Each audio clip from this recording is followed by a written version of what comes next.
think my hair has been drifting like in all sorts of directions during this video, but you know what? I'm gonna press forward and finish it anyway.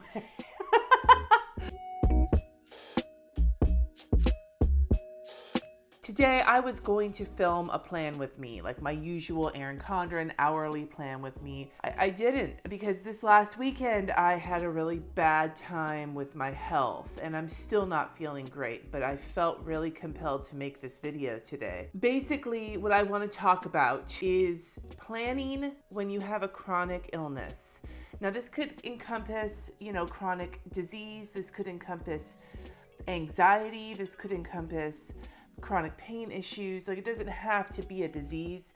I'm coming from the perspective of someone who has a disease. I have polycystic kidney disease, and I am currently in stage 4. I'm skirting the edge of stage 5, which is kidney failure. So my kidney function is very compromised. Some of you have seen the stickers that I had Kristen Damien make for me. I did a doodle of my angry PKD kidney. Well, this is a little plushie that my friend Jen, who is one of my patrons, longtime planner friend of mine, she made of that doodle. It's a little angry, poofy kidney. It looks kind of like Lumpy Space Princess flipping you off, because that's how my kidneys feel to me on the regular. This kidney is not, well, it actually could be to scale. It's very similar in size to my right kidney, but my left kidney is actually much bigger than this, which will give you an idea. I'm not going to put a picture of what PKD kidneys look like because it's really gross. If you want to know, you can go look if you want to, but I don't recommend it unless you have a strong stomach because it's kind of nasty. I have kind of two sort of things that are happening to my body at once. I have the fact that my kidney function is low, which causes fatigue and sometimes nausea, gives me swelling, a bunch of shit that goes along with having low kidney function. I also have the pain that comes from having giant lumpy things in my belly that are way bigger than any normal kidney should be. How do you plan your life out when you can't control how you feel on any given day? Now, I'm going to preface this with a disclaimer. I have not figured this out. I am actually really bad at this. So maybe this is more of a chance for me to process what I'm thinking about it and what I'd like to get better at, rather than being like the sage wisdom of someone who has it all together, because I fucking don't, man. I really don't. So the first thing I want to bring up is flexibility. That's something I am continually learning. I am someone who loves to do all the things, to be all things to all people. I'm a people pleaser. I hate letting people down. I say yes without even stopping to consider whether or not that's actually a good idea for me to do something. And I've done this my entire life. So the first thing I want to say is to allow yourself some flexibility. Don't get yourself so overwhelmed that you can't pivot. I have had a lot of busy weekends lately. I have been traveling. I traveled to Planners Rock. There's a lot going on at church, and I'm currently serving as board president. I have just a lot of things going on, and it's only going to get more packed as we cruise towards the end of the school year, the end of the church year. There's just going to be a lot going on the weekends, and every weekend I've had recently has been super booked. So this last weekend, yesterday on Sunday, I had a couple of things I had to do at church that I had to be there for, and I wound up not feeling great, like having some problems and not being able to go and not being able to get out of bed. And like, I had to call and be like, I can't do this. And they had to cancel a couple of things. And I felt really guilty about that. So this coming up weekend, I don't have anything scheduled. And I was thinking about trying to catch up on some things. And then I realized maybe I should just leave that blank and let it be a recovery weekend and keep that flexibility there. And if I have to do something, then I can do something.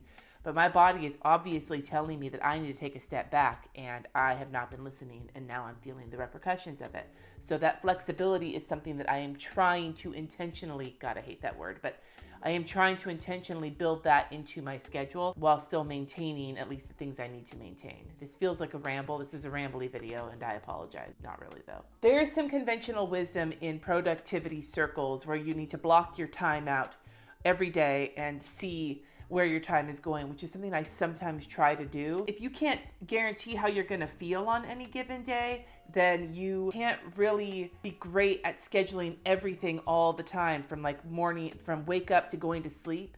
Having a morning routine where you wake up and exercise and journal and do all these things every day at 5 a.m. or whatever. If you suffer from a chronic disease, that may not be possible. And holding yourself to the standards of people who I'm not gonna fucking sugarcoat it. People who are normal or healthy. Now, I'm not saying that people with chronic diseases can't do that, but if you are suffering from fatigue or from pain or anything else, then you have to remember that the standards that some people hold themselves to may not necessarily apply to you. And this is something, remember when I went through my wake up at 6:30 every day thing that never happened?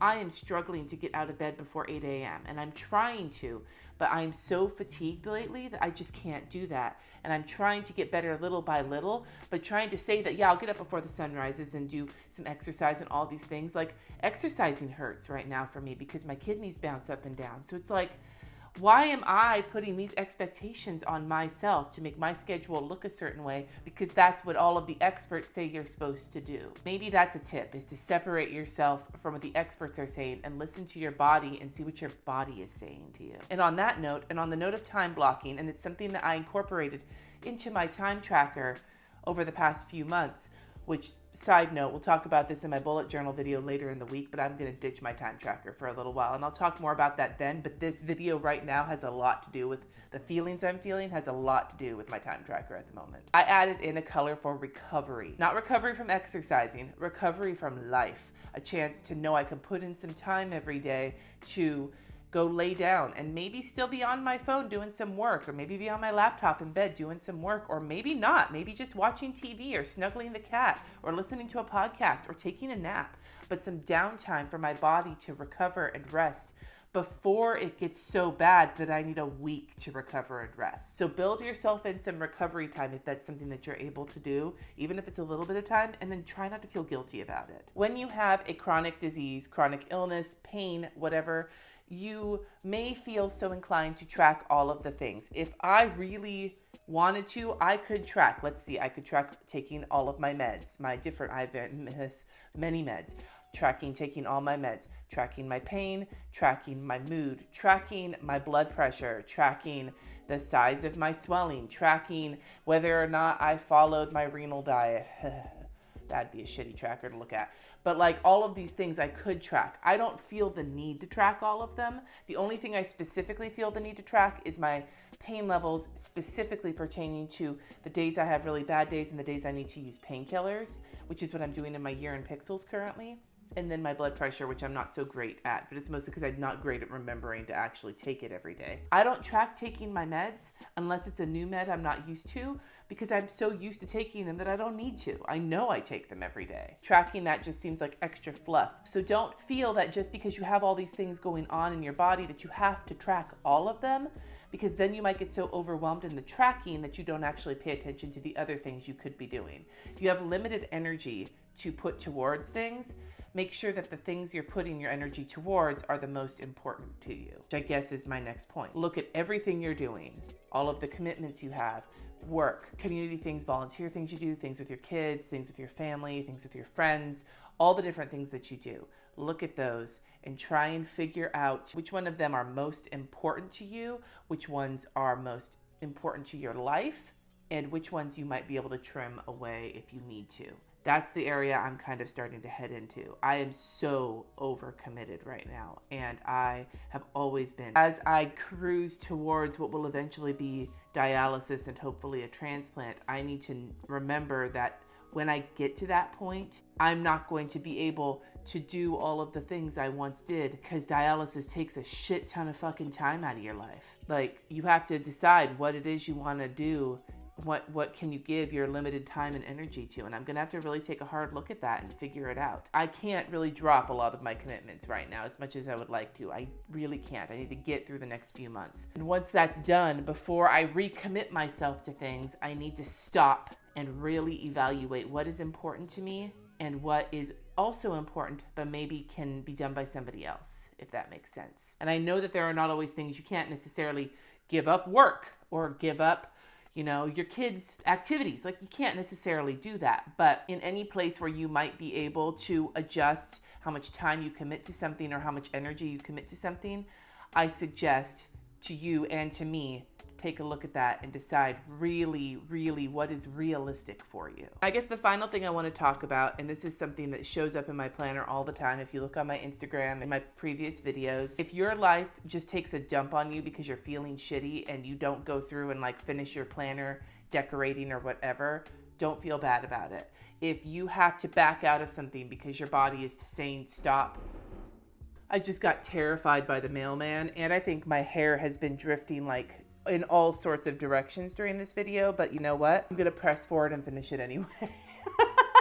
The point being here is, what was my point? I don't even know where I was. I lost my fucking train of thought. I could stop it and rewind it, like Missy Elliott, like reverse it, work it, but I'm not going to do that. I'm not. Give yourself a fucking break, both literally in terms of scheduling yourself in time to take a break, and in making sure that if your body is telling you to take a break, then take that break, and to build in room in your schedule for those breaks, or the flexibility to take them if you need them, instead of waiting until everything sucks ass like I do. But also figuratively, give yourself a fucking break when it comes to your plans going kerflooey because of something going on with your body. Like, you know it's gonna happen. If you suffer from any kind of disease or chronic pain, you know shit like that is gonna happen. You just know it. It's a fact of fucking life. So don't feel bad when it does, because you can't help it. And the best thing that you can do is take care of yourself so that you can be the best you can be for other people and for yourself when you need to.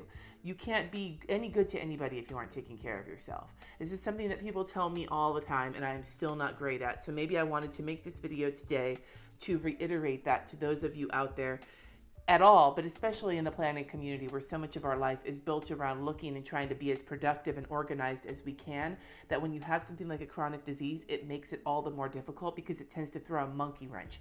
Real life happens to everybody. Best laid plans go kerflooey to everybody. You have some kind of chronic disease, illness, or pain, that monkey wrench, that kerflooey happens all the more regularly. So because we know that it's coming, try to prepare for it the best that we can by flexibility, scheduling in time to recover, and reducing our commitments a little bit, but at the same time, trying to roll a little bit with it and realize it's not your fault.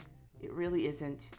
And life goes on. Shit continues, like everything, the good and the bad, regardless of what our week looks like, either on paper or in real life. You push forward the best that you can with what you have to offer, and that is good enough.